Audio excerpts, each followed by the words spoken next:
Hello and welcome back to another episode of the Pursuit Zone Adventure Travel Podcast. I am your host, Paul Schmid, and I interview explorers from around the globe to bring you their exciting stories. These are people that dream big, break out of their comfort zones, and take on ambitious pursuits. This is episode 161 with Jeff Commissaris. Jeff is a budget traveler and musician. In this episode, he shares his travel tales from his recent hitchhiking and cycling adventure in Europe and Africa. If you want to get in touch, you can send me an email at paul@thepursuitzone.com or leave me a voice message at speakpipe.com/thepursuitzone. And now, let me introduce my guest. Jeff Commissaris goes on hitchhiking and cycling adventures. He cycled from San Francisco to Seattle and from Colorado to Nashville. He's hitchhiked around America and from Colorado to Argentina, and most recently hitchhiked Europe, then cycled Tanzania to South Africa. You can learn more about his adventures at his Facebook page named Hitchhiking the World with a Guitar. Jeff Commissaris, welcome to the Pursuit Zone. Hi, Paul. Thanks for having me. So, Jeff, I don't know you that well. I've read through some of your information, and you seem sort of like an itinerant traveler. When you go to and you meet people and they ask, what is it that you do? What do you tell them? Yeah, I would say I get that question more often than not, and it's honestly a question that I'm not so good at answering sometimes, but I like to travel, and that's I would say for the last 7 or 8 years, I've just told people I've been a traveler. That's been the focal point of what I've been doing. But I found other ways to do it. I've been a delivery driver. I was even like a wildland firefighter for a summer. I was a security guard, just kind of working, just whatever jobs I can get to fund the next trip. And it wasn't always that, but it's become that, I guess. As I started traveling more, I started liking it, and I realized that's what I was doing. I'm also a busker, so I've kind of added that to my traveling toolkit recently, doing busking to pay my way. So actually, I'm almost self-sustainable on the road at this point. I can even probably get my plane ticket by busking in certain cities around the world. So I'm a traveler now. Yeah. So it sounds like you do like 3 to 6 months worth of work. You save up a few $1,000s and then you hit the road traveling. Is that kind of the to supplement the busking? Yeah. That's pretty much it. And it's not to say that I'm like, okay, I need to make exactly this amount. I have other things that I enjoy too when I'm not traveling. I've got some other music projects, and I enjoy life in Colorado too. And also, I like to find a healthy balance. I found for myself that I'm not one of those guys that can just go and do like a 5-year trip and just stay constantly on the road. I like to come back and see friends and kind of reconnect and sort of reflect on trips I do as well. So that's another reason I like to come back and work for a little while. What's the most challenging part of busking? Most challenging part, I guess when I first started doing it, I didn't have my confidence level up. And honestly, I've always been a musician since I've been a musician for a while. It's a big part of who I am, I guess. But the singing part, I was maybe doing backup in some bands and some projects I've done before I was traveling, but I wasn't well versed in singing lead parts and stuff. And I realized, as light as I'm traveling, I'm going to have to find a way to carry an instrument that's A, light, and B, if I'm able to sing while I play, I can, not only connect with people more, but make more money too to travel. So I started doing it, and actually I realized, I really like singing. It's kind of cool. And then, I've gone through some different instruments. I had like a very small travel guitar Martin makes for a while, and by the time I got done with my hitchhiking trip to Latin America, that thing was so beat up. Like everybody was signing it that I met, hitchhiking and stuff. And I kind of decided to take that home and kind of put it on a plaque on the wall, so to speak. And I bought an ukulele. So that's my thing now, Paul. I've got an ukulele and going around the world with that. It's working out good. The most challenging thing though is when you sit down and play, you have to kind of get a feel for the place. If everyone's just walking around and they don't seem like they're really into hearing live music, you get a vibe and maybe you move on to the next spot. But and you have to kind of ask yourself, what kind of music would this place like, and kind of pull out of your hat accordingly, I guess. So what is it about travel that you like? I like a lot about travel, meeting different people, seeing different cultures. It's kind of the the not knowing what's around the corner. Every day is something a little bit different. Not to say that you couldn't have that in a so-called normal life, but with travel, there's always some kind of spontaneous thing that happens, especially with sort of bicycling or hitchhiking travel. You're meeting new people constantly, and sure, it's almost like an overwhelm of information, and you have to process it at the end of every day. And sometimes at the end of the day, I haven't honestly processed it all. So that's kind of why I like to take breaks from trips, because I have to digest it. There's always something new to learn, and there's always some new challenge, and just meeting new people and getting a taste of what's out there in the world, I guess. Yeah, I wrote down some of the quotes that you have in that little, I don't know, what would you call it that you sent me? Your journal entries? Yeah, they're journal entries that could potentially be writing, like published writing. But at this point, I've decided I don't really want to publish much more unless some point I found like a real editor and a publisher. I have some work that is published and available on Amazon. But this I was getting, I guess, for my own benefit, to reflect. I enjoy writing, and it's also I can share with friends and family and stuff. So it's just kind of, and like 10, 20 years later, you can pull it out of the drawer and be like, wow, yeah, I forgot about all that stuff, because human memory doesn't always, the best. If you write it down, you have it to keep. You wrote that things have no meaning. There is only experience, and our comforts keep us contained. I like that. Our comforts keep us contained. I think that's true, but I think a lot of people like that. They want to be contained. Yeah. Yeah, it's kind of nice when you have your little box and you're protected, or you feel like you're okay in the world, right? You have a place. I see that.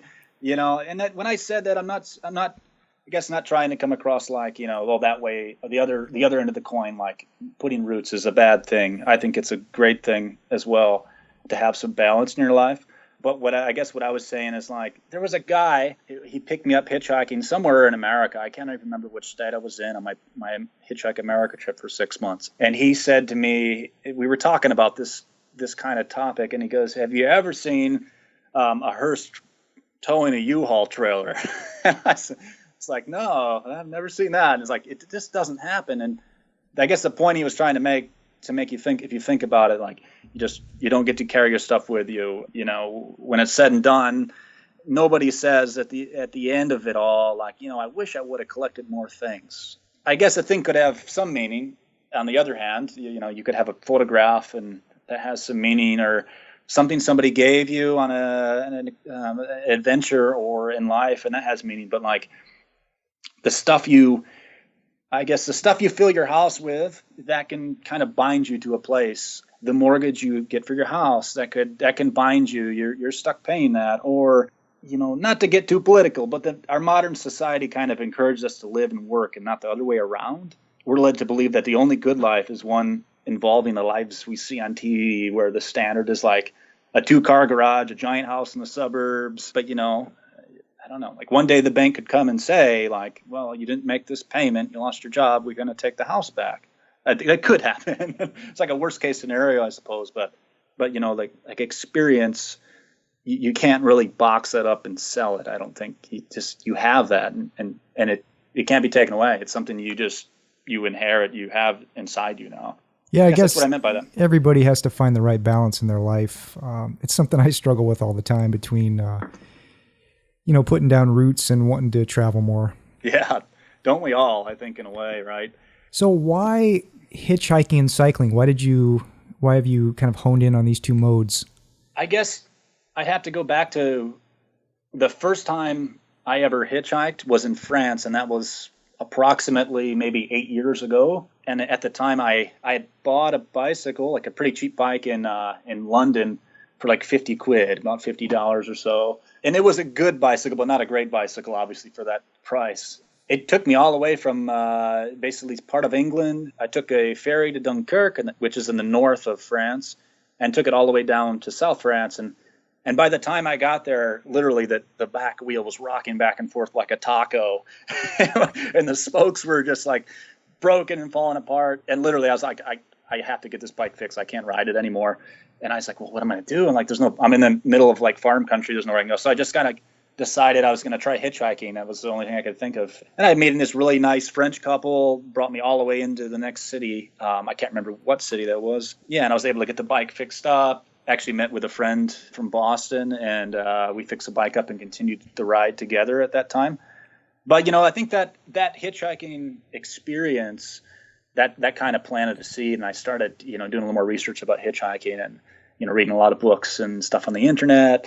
And, the hitchhiking, what it is that you meet so many people, and normally it's local people that pick you up, and they'll be like, hey, well, you like hiking? Well, we know this hiking spot over here. Like, I've been invited to family outings. I've been invited to pubs, to family events. I slept in a giant treehouse along the ocean in South Africa.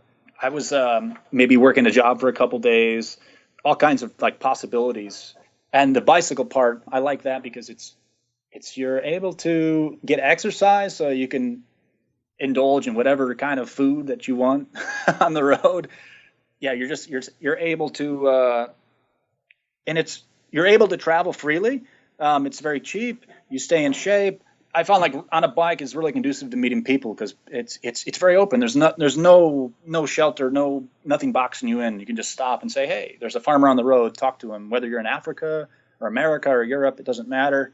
People see the bicycle as like a friendly form of transportation. So I think you already kind of, in their mind, get some points as a traveler by taking a bike or by hitchhiking, that sort of thing. Do you see other hitchhikers when you're out there? Is it a fairly common thing in other parts of the world? It can be. Yeah, actually, there's what in Latin America, there's what's known as like the Gringo Trail, and it's like the Pan American Highway that runs all the way down. I'm not sure how far it goes into Argentina, Chile, but it basically goes all the way down the spine of the coast of Latin America. And yeah, I met a fair amount of people hitchhiking along that route. America, I do find some hitchhikers, not so much anymore. You read about the height of hitchhiking would have been in the 60s and 70s, but maybe they'll make a comeback. I don't know. In Africa, there's some communities around the world where hitchhiking is not just perceived as like an adventurous way to travel. It's like that's the way to get to point A to point B to a job because they don't have transportation. It's not accessible to everybody. So that's what I found in a lot of parts of Africa, some parts of Eastern Europe even. There's a lot more hitchhiking going on, I would say, in Eastern Europe than in Western Europe. In France, I found it really friendly, but then, I tried hitchhiking in Spain, and it was really difficult. And in America as well, it varies from place to place how you're perceived. So when you plan a big trip like you'd went on the 6-month through Europe and then into Africa, I mean, how much planning do you do? Well, probably less planning than most.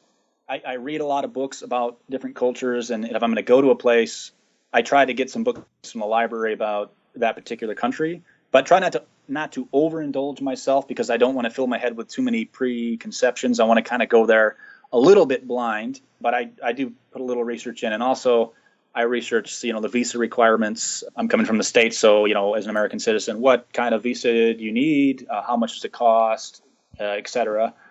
For my hitchhiking bicycle adventures, it's like I do look on maps and I say, okay, I want to go from this point to this point. I've never been here before, but I don't pencil in my entire route. I kind of get an idea and say like, well, this looks like a better, more scenic route. Maybe I'll consider this. But especially with hitchhiking, it's like you kind of just go with the flow. It's like life. Somebody picks you up and they say, I'm going here. I can take you to this point. Well, what's going on over there? Okay. And then your route is constantly changing because depending on who picks you up. And cycling, you can kind of do the same thing. You come to a pitch in the road and you say, well, what's this way? There's a giant lake that looks pretty cool, but there's mountains this way. It would require a little more strenuous, but, probably pleasing to the eyes. I don't do too much planning. I like to keep it open for spontaneous adventure, but I do enough so that I know that can go there legally and understand a little bit about the culture prior to my landing. Right. Get the right vaccinations and so on. Yeah. So speaking of vaccinations, what do you do for health insurance? Honestly, Paul, I don't have any health insurance. I'm not proud of that. But I just haven't thought. It's a bit expensive maybe. And I've been pretty self-reliant, maybe to a fault. Yeah. No, I don't blame you. It is really expensive. Yeah. But I would recommend, if anybody else out there is, thinking to travel, I would, if you can afford it, or if you think that that's something you need, definitely by all means get it. But what I want to say also that we're kind of pigeonholed to think that we need all these things, and I guess for me it's also like, I do take some risks, but I also take care of myself on the road. I stay in shape. I try to eat healthy. I don't go to bars and this sort of thing too much. So I put that responsibility into my own hands. But, sometimes stuff happens. There's no doubt about that. I've been lucky. What is it that you carry with you? You've got a backpack, and tell me a little bit about what kind of backpack you have, and what are the big things that you're carrying with you? I pretty much go as minimalistic as possible. I carry a hiker's backpack. Inside it, I usually carry one pair of jeans, some long johns for colder climates, 2 or 3 boxers and pairs of socks, a few t-shirts, like a rain jacket. I always carry a journal to write in. I try to religiously write in that every night. I have an unfoldable foam mattress that's super lightweight. I should say I used to have the inflatable ones that was about the size of a water bottle, but I decided that I had 3 different ones on different trips, and I kept getting punctures all the time. And even though you can fix those on the road, I had a repair kit. I just decided that was too much work, even though it's more compact. The foam thing, it'll never deflate on you, and it's more reliable. So I'm going with foam now. But I do have a small inflatable pillow, which I thought was overrated, but now I'm convinced it's very worth it. It's so light you won't even recognize it's in your pack, and it makes the difference between a good night's sleep and not so good night's sleep camping, sleeping on wadded up clothes or something, which I used to do. And then I always have my ukulele I carry with me, and a songbook with cover tunes to busk with. And I think the ukulele's that's worth its weight in gold. That thing really, it helps me to make friendships, make money on the road, and it gets me by. It's like a key. Do you carry that in a case? Yeah, I have a soft case, lightweight case for it, and I also have I bought a rainproof sleeve in the event that it rains, so I can protect it. What are you doing for a sleeping bag, and do you have a tent?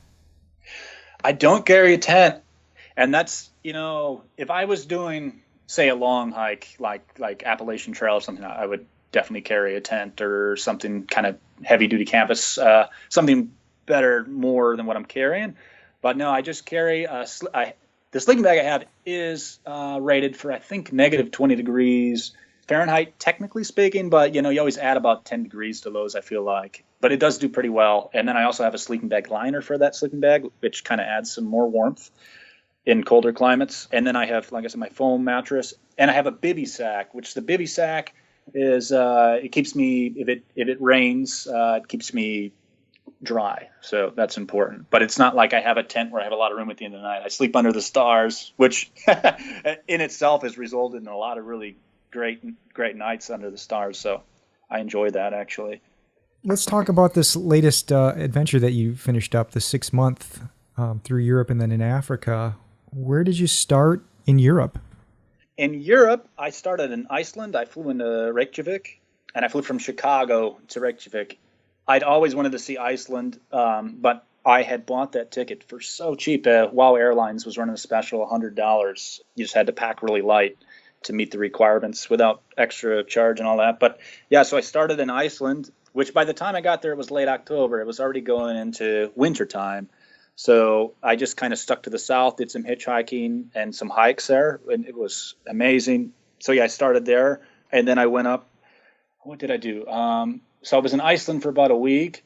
Then I flew to Spain, and then I saw an old friend who had met in Colombia invited me to stay with her parents. And then I hitchhiked up through Spain, all the way through France, Denmark, Scandinavia to Oslo. Then I flew to Ireland, did a whole circle around Ireland hitchhiking, flew to Amsterdam, hitchhiked all the way to Poland, and then down to Greece. And then I flew to Africa, to Cairo. I was a week in Cairo, then flew from Cairo to Dar es Salaam. Then I bought the bicycle and cycled from Tanzania to South Africa. What kind of a budget are you dealing with? Are you trying to stick to? Because you were in some pretty expensive places. What are your techniques and what are you trying to do to reduce your expenses? Yeah, that's true. That's kind of what that was my concern. I think when I went to Norway, it's like, it's going to be super expensive and way out of budget, but I always wanted to go there. And same with Iceland as well. But then I realized with busking, what I realized from this trip is like, it doesn't matter for my mode of travel what the currency is per se in relation to the world affairs, but it matters how well can I do busking. And which I found in Norway, people were so nice and so receptive to music that I did well enough that Norway wasn't a problem at all. None of the Scandinavian countries were. They were actually some of the better ones to travel through with the style that I'm doing. So yeah, I'm compensating my budget a lot by busking. And so, like I said, it's also a great way to connect with people. Do you ever get hassled by the police or anything when you're busking? Do you sort of like know, like, I guess after a while you sort of learn, what to avoid or where to set up to avoid problems? Yeah, you kind of get a sense, and it's different everywhere you go. There were some places in Eastern Europe, like I'd play, and you'll get one answer from somebody. Like I found that it's better actually not to ask a security person. Like I go up to them, what are the rules in busking? And then they say, I was somewhere in Eastern Europe and said, no, you cannot play. I said, really? And because I'd seen some other buskers, I was a bit confused. And I asked some local people, and they go, oh yeah, absolutely, you can play, no problem. And I was like, but they told me not. And they said, well, don't ask them, just play and see what happens. That's what the locals told me. So after I followed that advice, occasionally you might have, some security person come and say, you can't do that here. And usually they're pretty nice. And, I'm always really respectful to them and say, oh, sorry, no problem. I always kind of let down when they do that. But I usually just, move on to maybe somewhere like 3 or 4 blocks away and try it again and, just rinse, repeat. So in some places it can become a game of cat and mouse, which is unfortunate. But most places are pretty receptive to it. And when they realize you can actually play, you're not just there to harass people. You actually want to create some kind of nice atmosphere. They're usually pretty okay with it, I guess. So what were your most memorable moments through Europe? Oh, man. There were a lot of great things. One night in Iceland, it was my first night in Iceland. It became dark pretty quick that night. And I'd just been dropped off. And I think I was so transfixed by like just the nature around me. I hitchhiked out of Reykjavik right away. And I didn't see, when I camped that night, I didn't see the Aurora Borealis, but because I think it was too cloudy, but I've never seen stars like that. Just the way everything was lined up. And then the wind came and was blowing the clouds back and forth. It was like somebody was playing with the clouds, making like this display. I've never seen anything like it. And I almost didn't sleep at all that night because I was just watching the clouds just laying there on the ground. Like, this is amazing. That was memorable. One that stands out, when I hitchhiked through Sweden, winter hours, it was getting dark at like 3:34. And this particular day in Sweden, it was so rainy and kind of miserable. And it was almost the end of the night. I was thinking about where I might camp. And I said, I'll try hitchhiking one more time. I waited there a good hour. No one would stop. And then this Polish guy stopped, and he's like, oh, where are you headed? I'm like, I'm going towards Norway. He's like, okay. He was going to drop me off at the gas station. He kind of looked at me and he goes, would you like to come stay with my wife and kids for the night? We got a couch you can sleep on. I'm like, I was going to keep hitchhiking. I thought about it for a minute. I said, you know what? Yeah, I'll come with you. And I'm so glad I said yes, because it was a difference between maybe a miserable night out in the rain, and it ended up being that after we became friends, he invited me he knew I was coming around to Poland eventually, and invited me to stay with their entire family for Christmas Eve, Christmas, and New Year's. And I'm still in contact with them. I'm friends with like their whole family. I felt like I was part of the family when I was there. That was amazing. And Ireland was a dream because they treat buskers and musicians with respect, and hitchhiking's easy there. There's a lot of trust, I feel like, in Ireland. And, I was in some town, I can't remember the name again, but I sat up playing my music for maybe 15 minutes tops. This guy, the pub owner, comes right up to me and goes, hey, what's your name? Shook my hand. And I told my story real quick, and he goes, oh, where are you staying tonight? I said, probably camp somewhere, He's like, well, camp. He goes, well, come sleep at the top of the pub for free. He's like, you're welcome. I'm like, wow. Like, that just blew my mind that he trusted me just right off a handshake and just kind of looked me in the eyes, and it was a place to sleep. And I went and checked out the music in the pub, drank some Guinness motor oil with the guys in the pub, and had some live music. They had me play a song for them. It was really nice. That was one. Istanbul, Turkey. That was one of the best cities for busking I've ever been to. People would stop and listen and ask you where you're from, and just a warm, vibrant place, especially for cities. I was surprised by that. Mountain climbing in the Balkans, in Bulgaria. I went with my couch surfing host. He invited me. I've never properly mountain climbed before. Like, I hike in the mountains all the time in Colorado, but I've never actually with like the whole, ropes and carabiners and stuff. And I was nervous. I didn't like, at first I thought I wasn't going to make it up, a couple feet, and I just kind of was shaking. And the Bulgarian people, they encouraged me on, and I said, you know what, I'm going to try this. And I got scuffed up a bit, but I made it to the top of that. And I don't want to make it out more than what it was, but it was, it was an amateur rock, I suppose. But for me, it was a big challenge, and that was really rewarding. And I'm always meeting people on the road. A family, how should I say, the aunt of one of my friends from Colorado lives in Bogota, Colombia, and she, when I was doing my Latin America trip, invited me to the house, and I've met a few of her family members on the road and been kind of passed down hands all over Europe and Latin America. So that's been interesting too. That's cool to have all those experiences meeting with all those people. I mean, that's kind of like what makes the travel the great part of the travel versus all the bad things that can happen. Yeah. It's just, you feel like you're connected to everything. And you just realize, wow, people are usually pretty nice. Like, I do the same for somebody else, I guess. If I saw a hitchhiker, I'd definitely pick him up now because I know what it's like. All right. So first of all, I noticed that you pronounced it. How did you pronounce it? Tanzania? Tanzania, but I've also heard some people say it Tanzania. I think Tanzania is actually the proper, like, local way to say it. I think Tanzania is I think that's more anglicized, maybe. Oh. I think, yeah. Why did you decide to go there?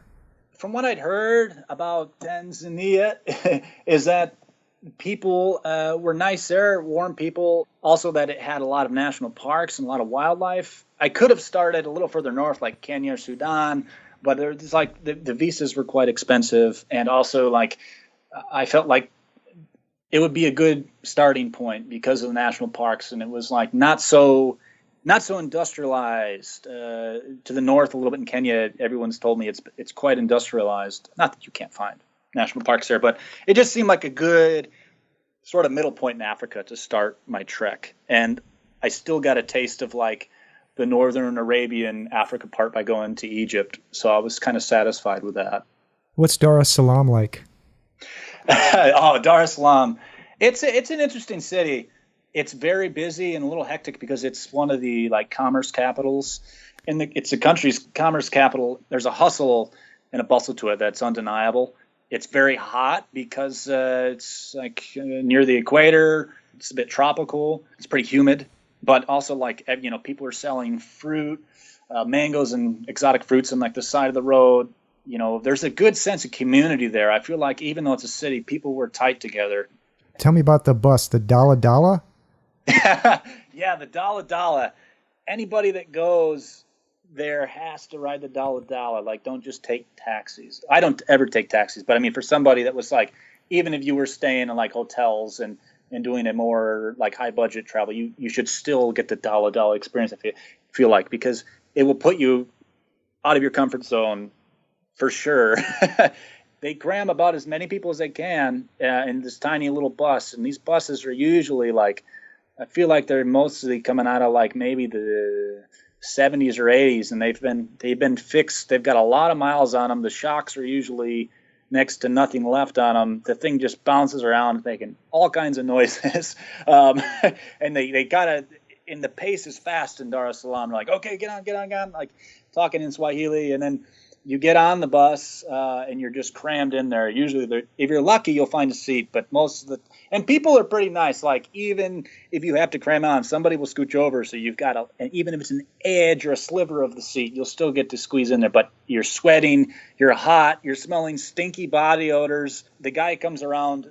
So there's the driver, and then I don't know what his official title is, but there's a guy that comes and collects the fare, and he like comes by with change, and he like there's different styles, but. Typically, the guy's like kind of aggressively grinding this change together, and he'll grind it right in your face, like, okay, I get it, I got to pay.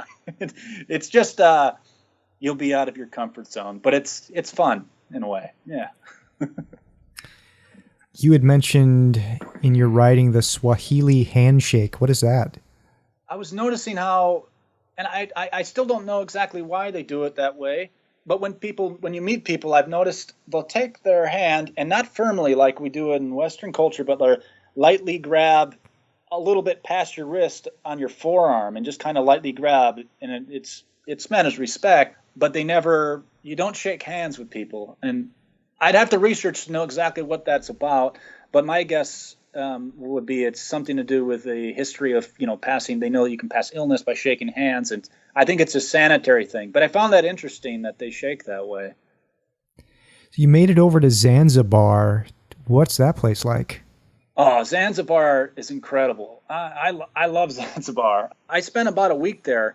And, funny enough, I wasn't planning to go there. And my cousin, she had been in the Peace Corps in Zambia, and she said, oh, you got to go to Zanzibar. It's my favorite place. I'm like, all right, I'll go over there. And I bought it. You just, from Dar es Salaam, you can take a boat right over to Zanzibar, the island. It's an island. When I went there was a huge festival going on, a big music festival. And so there was like tons of people. And I couch surfed there. I stayed with a local person. So every day there was like even if you didn't go into the festival, there was live music down by the ocean front every night. And it would be bands from Morocco, bands from the Democratic Republic of Congo, bands from Zambia, Botswana, anywhere in Africa. They came from all over. And it was really just great music. The kind of music where your hair stands up and you get teary-eyed, like you can't help it. It's so good. And then they have like I forget what it's called. Oh, the night markets. And you can get all kinds of foods. The Zanzibar pizza is one of them. It's just basically they put all kinds of ingredients on it. You can even get like a sweet one where it's like mangoes and chocolate and stuff. And so, yeah, I didn't just stay. Stone Town is the main area in Zanzibar. That's where most tourists go, which it's cool. It's so much history there. It's just to do a walk around the Stone Town alone to observe the history is something in itself. And then I found it really easy to meet people there. People are very friendly, especially the local people, actually. And I think it's because the festival's going on, too. It kind of created that environment. But also with the local people I stayed with, the first night I was there, we went out to the ocean. We were just kind of playing around. They were doing like some hip-hop-ish stuff over my ukulele stuff I was coming up with. And it was just for fun, but we actually ended up going into a studio and recording a track, which... It's on Africa time, I guess. I haven't heard what's happened to that track yet, but it was sounding good in this little local studio we went to. Did you get a chance to play with any of the bands that were there? I jammed with local people, like in the night markets, just for fun, but I wasn't able to play with any bands. I think everything was like pre-booked, and I didn't know how to tap into that, I guess, and all I had was my ukulele. But I was just ecstatic just listening to the bands. I was okay to sit back on it. I very much felt part of it, yeah. Can you plug your ukulele in, or is it just acoustic? I can, yeah. That's the awesome thing about this ook is that it is acoustic electric. So if I get an actual gig in a pub or something and want to do like a 2-hour or 3-hour set, I can easily do that, which is cool. So it's ukulele. I've always been calling it a ukulele forever. Yeah, yeah, so did I.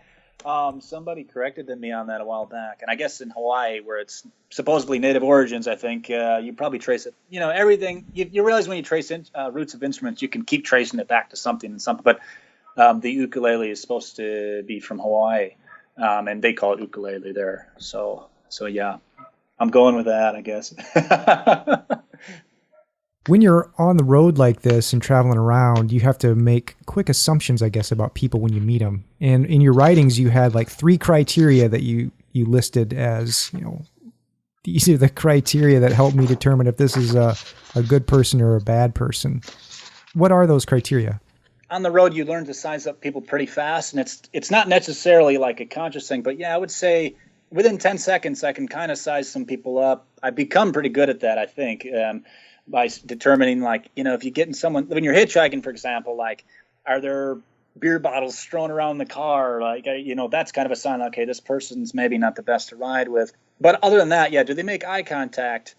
Do they seem friendly? Do they laugh easy? Usually if you can get a laugh out of somebody within the first 20 seconds, I would say there's some degree of trust there. And, not just hitchhiking, but in life as well, even traveling, meeting somebody in the street. I've learned how to get a sense, does somebody want to take me for a ride? Like in Africa, some places I could tell, okay, this person is going to pretend they're my friends. So they think I'm a tourist. They can pull money on me. I get it. But other times I say, this person seems really genuine. They just want to have a conversation. So I learned to decipher the difference pretty quick, and you kind of have to. Did you ever get scammed or anything on your last 6-month trip? I must say, before I answer that, like, I understand where the local people are coming from when they want to, sometimes they want to get some more money for their family or whatever, but sometimes it is just a scam and they're just doing that. But yeah, there was one, I think I was in Arusha. This guy, he came right up to me straight away and kind of wouldn't go away. And I decided, you know what, I'll sit down with this guy, give him a chance. I said I'd buy him a coffee. But he brought me to this roadside, I don't know what you call it, a restaurant, like a cafe, I guess. And I had, I think, a plate of beans and was it soup and a coffee or something, very minimalistic amount of food. And I knew what the going price was in the country. And then when it was done, I asked him, asked the guy, what's the price? And the guy that had lured me into the place told me the price. And I'd realized that, to myself, okay, he's getting a cut from this guy. He just brought me in there. That's what he does.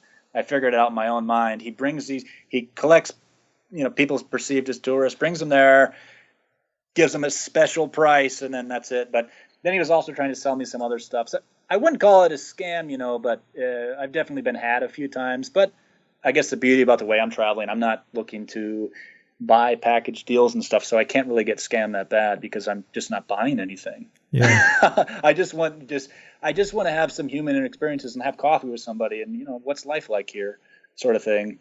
And it becomes part of your story and part of the experience. Exactly. Yeah, it does. And even that guy, even though he might have scammed me a little bit, I see where he's coming from, but at the end of the day, I was like, okay, man, I got to go because I knew what he was doing. Yeah.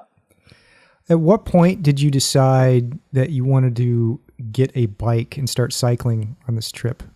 I've been considering it, and like I said, I've done a couple bicycle trips.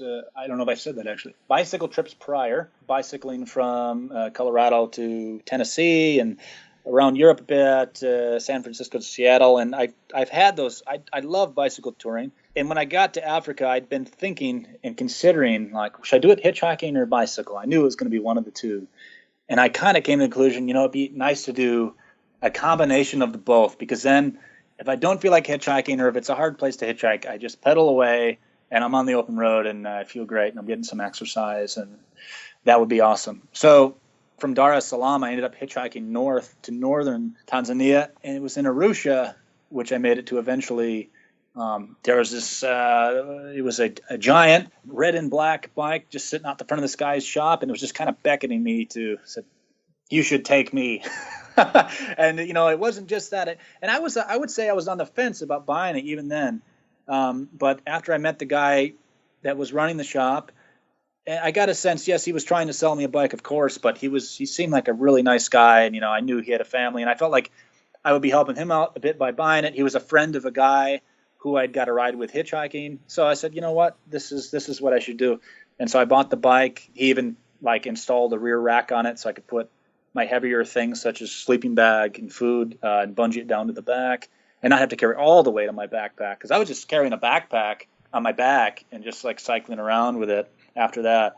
But yeah, from I think it was from Arusha, I cycled out. That day when I bought that bike, all the local people in Arusha were coming by and curious what was going on.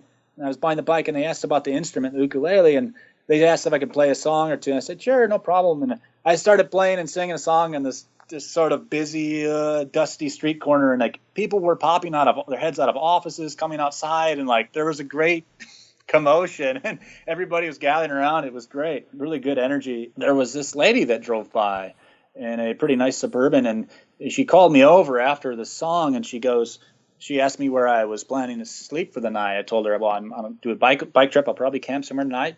She goes, oh, well, I own this hotel, and you can stay at my hotel for a few nights for free. Just here's my business card, and come by after you're done there. I'm like, wow. And so I was amazed at that kind of hospitality that she just invited me in like that. And it was actually really nice because it was my birthday, and I took a break from the road, and that was the nicest hotel I'd stayed in a long time. It was quite nice. Jeff, was this a mountain bike, like front suspension kind of thing that you got? It was a mountain bike. It did have front suspension. It was nothing fancy. It was I did have them put some new tires on it because the tread was pretty bald on it when I saw it. Yeah, it held up pretty good throughout all Africa. I don't think I got the first flat tire until I reached South Africa. That was the border of Botswana in northern South Africa. I got my first flat. But yeah, it was a giant mountain bike. It had a Reebok sticker on it. I think it was like a Reebok model or something, some offshoot. I don't know what it was, that bike, and it was just flat handlebars. You probably could have bought a bike like that at Walmart in the States. It was not anything Lance Armstrong would take in the Tour de France, that's for sure. But it did the job, and it was a reliable bike for the most part. Did you have to keep pretty close tabs on it and keep it secure? I mean, was the threat of getting it stolen pretty high? I would say it could be, but I was pretty glued to that bike. And if I ate somewhere, I didn't carry a lock or anything, but it was always within eyesight, and if I was camping, it was right next to me, and people didn't know where I was sleeping anyway, so didn't have to worry about it. What'd you do with the bike at the end? I was wondering what I would do, and I ended up posting it on Gumtree.com, which is like essentially like the Craigslist of Africa and Europe. And there was a guy that answered me, I think within about a week or two of it being on, and he was just ecstatic about it. Like, because I kind of posted a little bit of the story about, I just cycled from Tanzania to South Africa on it, and I'm just going home and need to get rid of it. And he loved that story, and he was going to Africa Burn Festival and needed a bike to sort of get around. And he also said he was going to buy a Jeep and take a Jeep up to Tanzania. So the bike, as far as I know, is actually going back to where it came from on a Jeep. And he wanted to have a bike to, sort of take a break from the Jeep and ride around. And he just loved the story. And actually, we had a nice bond together, a nice conversation when he bought the bike. It was really pleasant. I knew the bike was going into really good hands, and I think he was satisfied with the bike's. That bike had real soul after going all through Africa. So it was he was pretty happy about that, and so was I. You also went through Zambia, Botswana, and South Africa. Let's talk a little bit about each of those countries. Let's start with Zambia. What do you remember from Zambia? If I can just rewind just a little bit, Paul, just to go to when I was on the border, just getting into Zambia and Tanzania. It was in hindsight, one of the best experiences. These village guys whistled to me, and I wasn't sure they were calling me at first. I turned around, and they were waving to me, and I was kind of in my zone, just pedaling away, and I thought, I should turn around. Who knows what they wanted? And I turned around, and they wanted to share their food with me, and they were just curious about me. And they were eating like just beans out of a bowl, and they were using like these leaves as spoons. And they didn't really speak fluent English, but I could understand what they were saying. It was a very nice gesture, and we just shared a laugh just about the silliness of the situation. I'm on this bike in the middle of nowhere, and they're like offering. They're just going about their day, After we ate the beans, the elder, he seemed to be the elder. He goes, "Oh, you try this," and he brings out it was a big pot, and it was some liquid, and there were some flies going around it, honestly. And he goes, "Try African beer." I'm like, "Oh," and I kind of looked at the guys, and their eyes were kind of all fixated on me.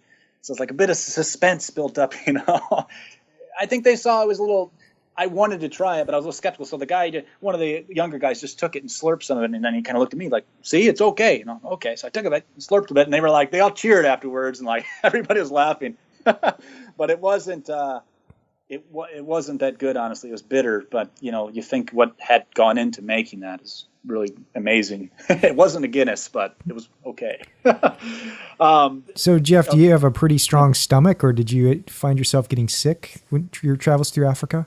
I wasn't sick at all, and I might have got a little bit of a cold. I had in Europe because, man, I was camping in colder climates. So I did get a cold, and I just kind of remedied with a lot of hot tea and lemon and stuff.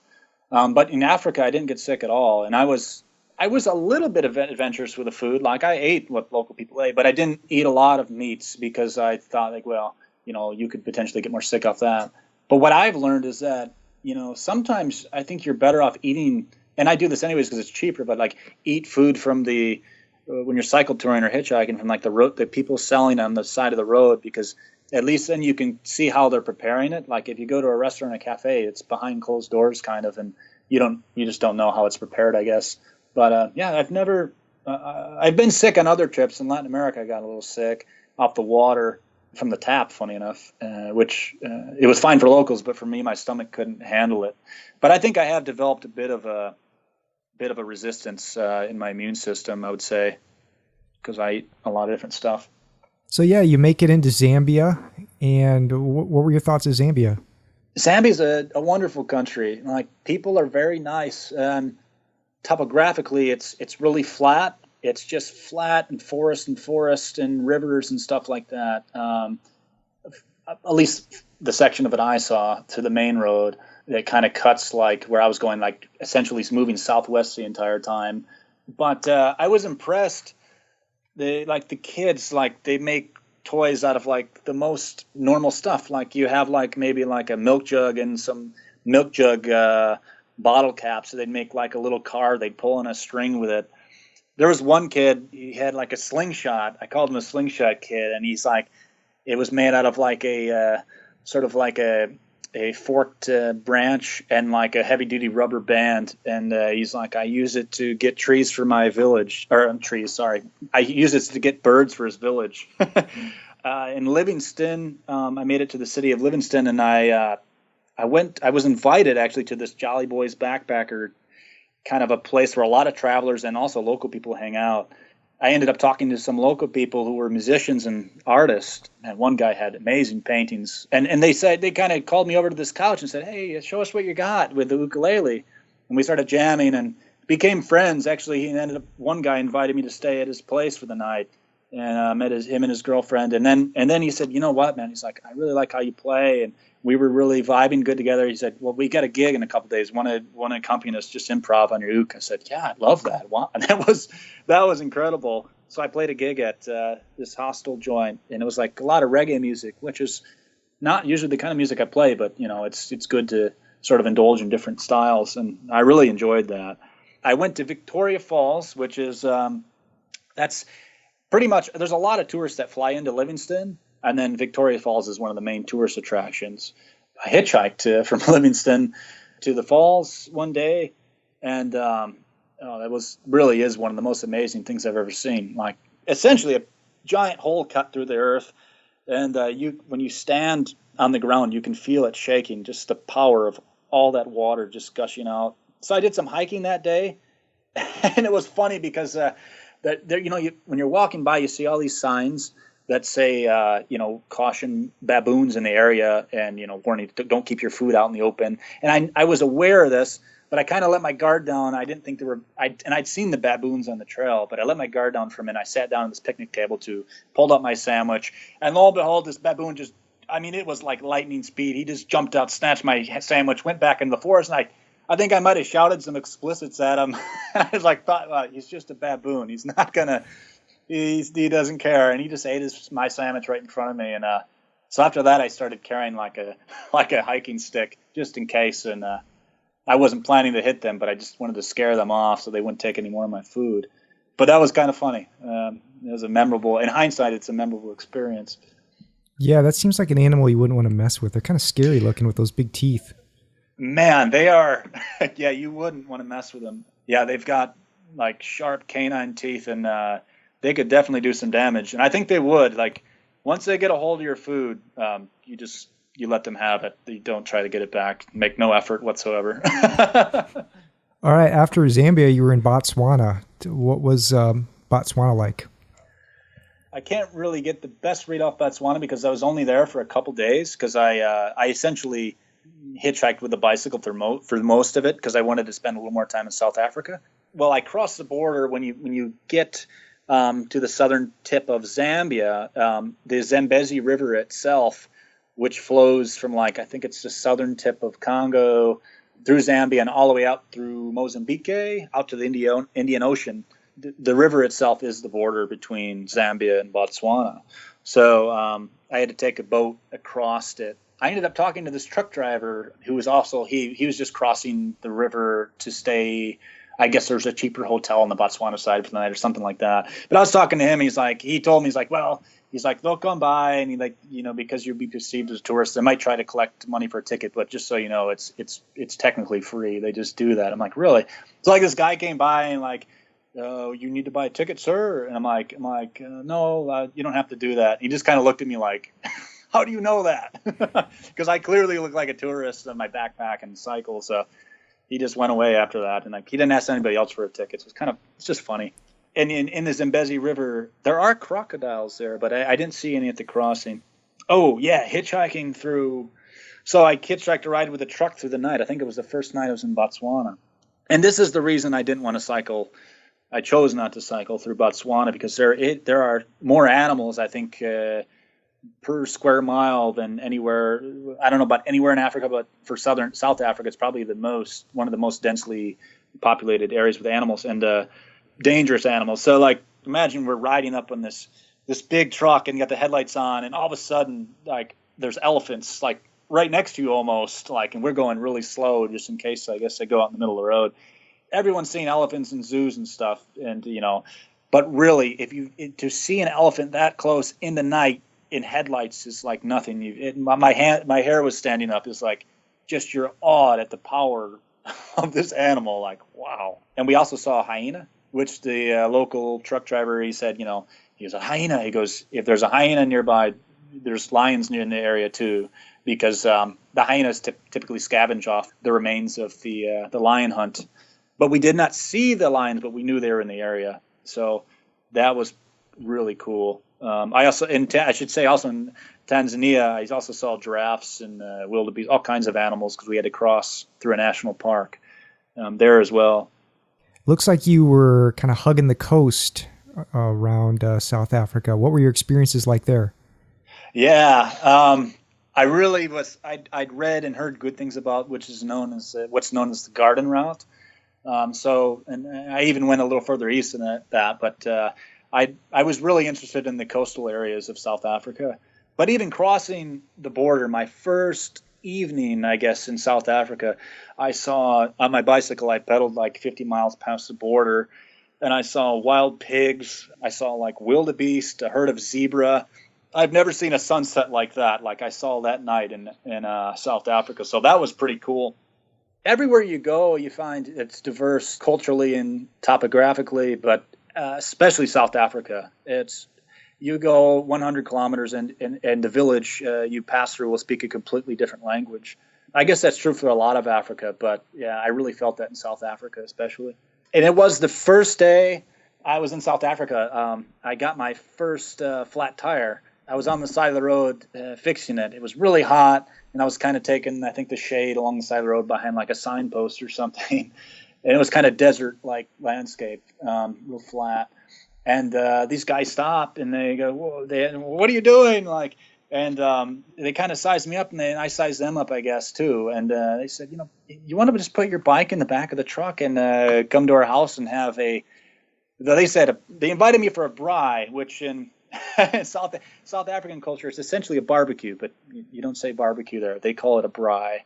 And it was delicious. Food I ate with that family. It was amazing. After that, we got to know each other. They ended up inviting me to stay for a night. And then the following day, drove me a lot further south into Africa towards the coast through the small country of Swaziland, which is a landlocked country within South Africa. And we ended up going to his brother's bachelor party, which was a camping trip along the ocean. And that was so amazing. I met a lot of South African people that way and was sort of immediately introduced to hospitality. It was kind of memorable in the end. There's like these monkeys that were circling the campsite and then watching us from the trees, and they'd swoop in and steal food when we weren't looking and stuff like that. You made it to a place called Wilderness. What was that place like? Everybody had told me about Wilderness while I was on the road. And, again, it wasn't a place that I was like, oh, I've got to go to Wilderness. But I'm glad I did and followed the advice of people, because I got there and I don't know, I just got a hunch. The first thing I decided, I wanted to stay here a while because everyone told me there's so many hiking trails. And I actually ended up staying in Wilderness, I think, nearly a week. The first thing I did is I went around on the bike, just riding around, just kind of checking the local place out. I went door to door at the pubs and the restaurants asking if I could potentially play a gig there within the week, which is maybe it's kind of a tall stretch because it's hard. A lot of times their calendars are already booked and such. But I went to this place called Ferry No Backpackers, and they told me right away. They said, "Oh yeah, you can play. How's 3 days out sound?" I said, "Wow." I said, "But you haven't heard me play it." And they said, "Oh, you can play." And they took a risk, but yeah, played a nice gig there and met a lot of other musicians and just other travelers and local people. I did a lot of hiking. There's I hiked out to a waterfall. I did this epic sort of. You won't find it in the guidebook for sure. It's because maybe there's some danger involved, but it's an old, the railroad tracks around there are abandoned. You can follow the tracks into this little surf town. So, but there's a section of it where the whole hike is stunning. Like it's all ocean and cliffs. And there's an old man that lives in a cave out there, which is kind of interesting. He's got it all decked out like couches and art and stuff.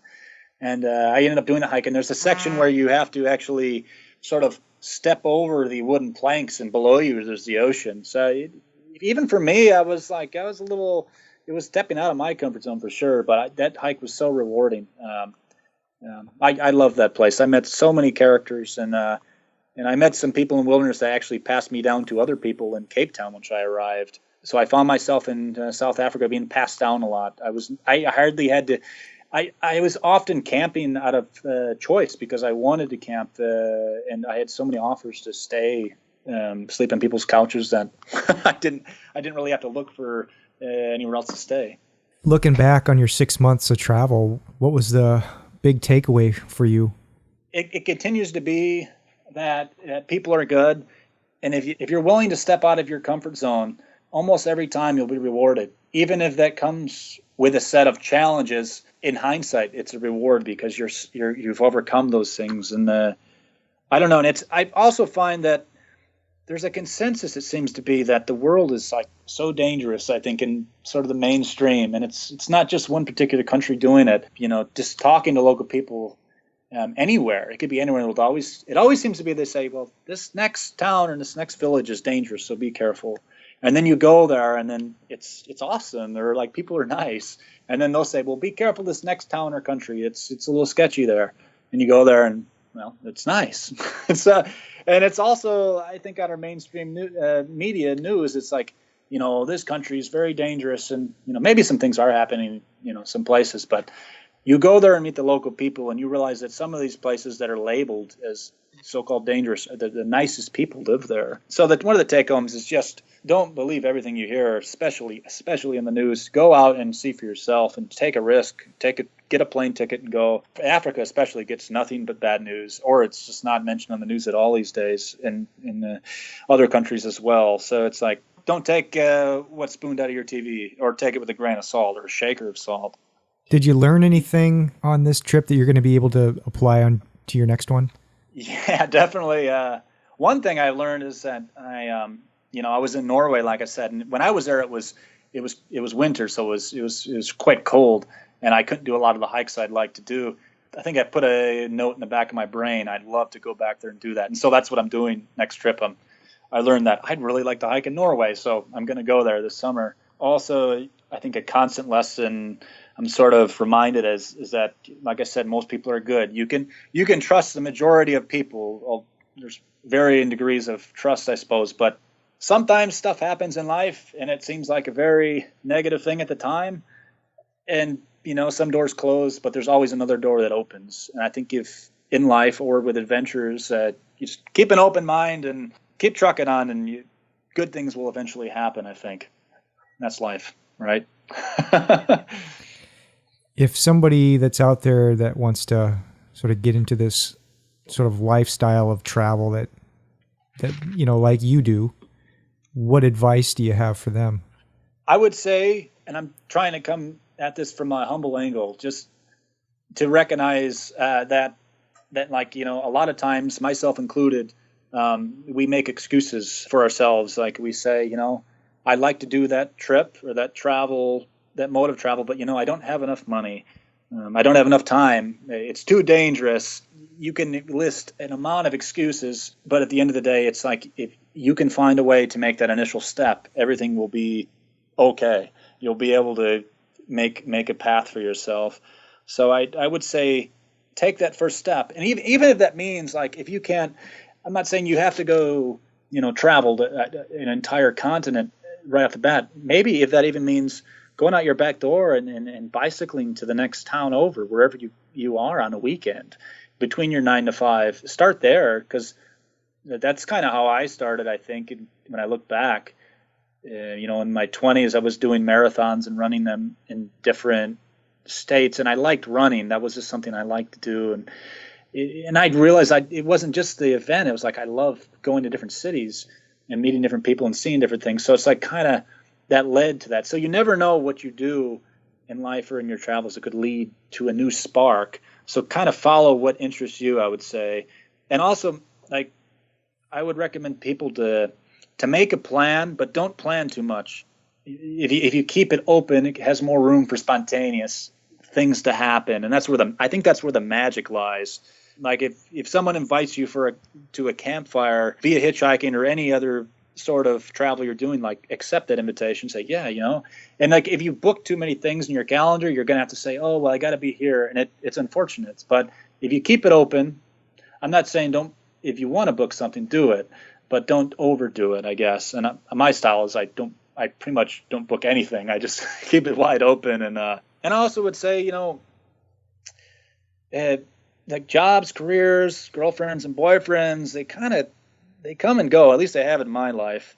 I don't know about everybody else, but if it's meant to be, I think they'll be there for you in the end. So it's good to take a break from things sometimes and just kind of take a trip or invite, if you want to go with somebody, invite them and see where things go from there. The time's not waiting for anybody. Like you've got to make that first step. So take the first step, I would say, and see what happens from there. You have a band called Distorted Cheddar Project. How did you come up with that name? It's kind of a funny story. I met my buddy Kirk, I wouldn't say like 4 years ago or so, in Denver, Colorado. We were both kind of interested in just making some music. We'd come from various different musical backgrounds. We both were into rock and roll and instrumental form of rock. We both decided we wanted to just have some fun and just kind of record some music and do some original stuff. And so the name, it became a tradition that usually every Tuesday we met once a week for like a 3-hour jam session. I'd bring over like some Johnsonville cheddar brats and put them on the grill. And that was like, we wouldn't start the jam until we cooked those up. And when it came time to, we got to make a name for this band. It's like, it just kind of came to that Distorted Cheddar Project. We kind of put some things together, and DCP, the short acronym, kind of just stuck, I guess. So, so we went with that. And we've got an album on iTunes and Spotify. You can find us on YouTube if you're interested. I do the guitar and bass, and Kirk does all the drums and mixing. We have a lot of fun. So, yeah. What bands were your influences growing up? Funny enough, the first cassette tape I ever bought was the Cranberries, but I later got into Green Day, and then I was into like Nirvana, Soundgarden, Stone Temple Pilots, Alice in Chains, the whole grunge thing. But I was also listening to a lot of old school acoustic stuff as well. And lately I've gotten to like Tommy Emmanuel, great player from Australia, Creedence Clearwater Revival, Jimi Hendrix. Joe Satriani is one of my favorite guitar players, Led Zeppelin, a lot of heavily influenced rock stuff. I would say that's what I'm really into, but I like a lot of acoustic and bluegrass stuff lately, and sometimes jazz even. So I'll listen to just about anything, but I would say grunge rock was kind of what, like, wow, that's such a cool sound. It drew me in, and, you know, it made me want to get my first guitar, I would say. Jeff, what's next for you? You know, I'm going to hitchhike to St. Louis. It's been really nice catching up with family, you know, some of my family at least. I'm at my parents' place in Michigan right now. We've been going out to karaoke every once in a while. It's just been really nice to catch up with them. But from here, in a couple days, I'm actually hitchhiking to St. Louis, Missouri. I'm going to fly from St. Louis Airport to Amsterdam. That was the cheapest ticket I found from the States to Europe, because all the Iceland tickets were sold out. So, like I said, my plan is to hitchhike from there to Norway and kind of busk my way and hike along a lot of the iconic hikes out there. I'm going to be on the road for at least another 6 months, traveling the world. I've pre-booked tickets to Japan, Thailand, Malaysia, the Philippines, Australia again, and I'm going to see New Zealand. So kind of getting to the Southeast Asia side of the world and see some more of Asia. I've been to Asia before, but I want to revisit. I've never been to Japan, never been to Philippines. And I'm revisiting some old friends in Thailand, Malaysia, and such. So I'm super excited about that. Also, you know, I've been inspired. I've got a couple things on my bucket list, but someday I'd like to do the Mississippi River from source to sea, but just not ready for it yet. Wow, that's going to be a cool trip. Thanks, Paul. I'm looking forward to it. And how can people contact you again if they want to see what you're up to? The best way I would say is my Facebook page, and it is Hitchhiking the World with a Guitar. I think you should be able to find it by just searching that, but it's also my name prior to it, Jeff Commissaris, Hitchhiking the World with a Guitar. But if you just put Hitchhiking the World with a Guitar in a search, it should pop right up. And your last name is Commissaris. Yep, that is correct. It's like Mississippi almost. Yeah, that was one of the first words I had to learn to spell in the first grade, you know. All right, Jeff, thanks so much for coming on the show and sharing your story. I appreciate it. Good luck on your upcoming adventure. Wow, thanks so much, Paul. Thanks for having me. Really appreciate that. Thank you for listening. If you want to support the show, here are a few simple ways. 1, you can subscribe to the show on Apple Podcasts, Spotify, or YouTube, or wherever you listen to the podcast. 2, you can like the show on Facebook or follow along on Twitter at The Pursuit Zone. 3, you can leave a 5-star review on Apple Podcasts or iTunes or Spotify. This episode was recorded on June 13th, 2018. For the show notes and more great adventure travel podcasts, visit thepursuitzone.com.